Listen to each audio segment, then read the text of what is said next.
রাতুলের মুখ থেকে এবার চাঞ্চল্যকর সমস্ত তথ্য জানতে পারলো কুসুম সম্পর্কে ঈশান। হ্যাঁ বন্ধুরা, ভিডিওতে লাইক দিয়ে দেখতে থাকুন। যে মুহূর্তে কিনা রাতুল কুসুমের হাতে সমস্ত তথ্য প্রমাণ তুলে দিয়ে বলতে থাকে যে আশা করব কুসুম যে এবার অন্তত তুমি নিজের অধিকার থেকে বঞ্চিত হবে না এবং নিজের অধিকার ছেড়ে দিয়ে পিছিয়েও যাবে না। ঠিক সেই সময় কুসুম যখন বলতে থাকে যে কুসুম সরকার এবার ঠিক কী করে নিজের অধিকার আদায় করে সেটাই শুধু আপনি এবার দেখুন রাতুল সাহেব। ঠিক সেই সময় যখন কিনা কুসুম সেখান থেকে বিদায় নেয়, অন্যদিকে রাতুলকে হাতে নাতে ঈশান যখন পেছন দিক থেকে ধরে ফেলে এবং বলতে থাকে যে কোথায় যাচ্ছ রাতুলদা, বলো তো তোমার সঙ্গে তো এখন আমার অনেক বোঝাপড়া বাকি রয়েছে, এমন এমন কিছু প্রশ্নের উত্তর আমার এখনও পর্যন্ত জানা বাকি রয়েছে যেগুলো কিনা আমার অনেক দিন আগে থেকে জানার খুব ইচ্ছে, কিন্তু এখনও পর্যন্ত সেই রহস্যের জটলা আমি খুলে উঠতে পারিনি এবং আজকে সেই সমস্ত জটলা তোমাকে খুলে দিতে হবে। ঠিক সেই সময়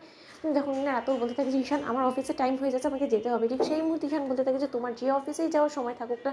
কেটে যাক না কেন, আজকে কোনো মতে তুমি আমার হাত থেকে পার পাবে না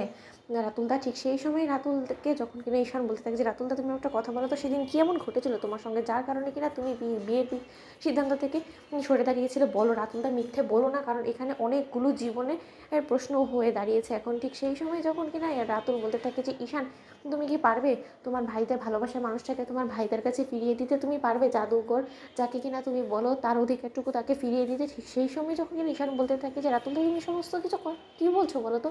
তুমি কেন সেদিন বিয়ের সিদ্ধান্ত থেকে পিছিয়ে গিয়েছিলে বলো। ঠিক সেই মুহূর্তে রাতুল বলতে থাকে যে ঠিক আছে, আমি তাহলে তোমাকে একটা কথা বলছি, সেদিন বিয়ের সিদ্ধান্ত থেকে আমি পিছিয়ে যাইনি, বরঞ্চ কুসুম পিছিয়ে গিয়েছিল এবং কুসুমের সিদ্ধান্তকে সম্মান জানাতে আমি রীতিমতো সেদিন বিয়ের আসর ছেড়ে চলে গিয়েছিলাম। শুধুমাত্র আমি এটা চেয়েছিলাম যাতে দুজন ভালোবাসার মানুষ এক হয়, কিন্তু আমার সেই চাওয়াটা যে এখনও পর্যন্ত এরকম ইনকমপ্লিট থেকে যাবে সেটা আমি কোনোদিনও কল্পনাও করিনি, জানো তো ঈশান। ঠিক সেই মুহূর্তে ঈশান বলতে থাকে যে তার মানে তুমি কী বলার চেষ্টা করছো রাতুলদা। অন্যদিকে রাতুল বলতে থাকে যে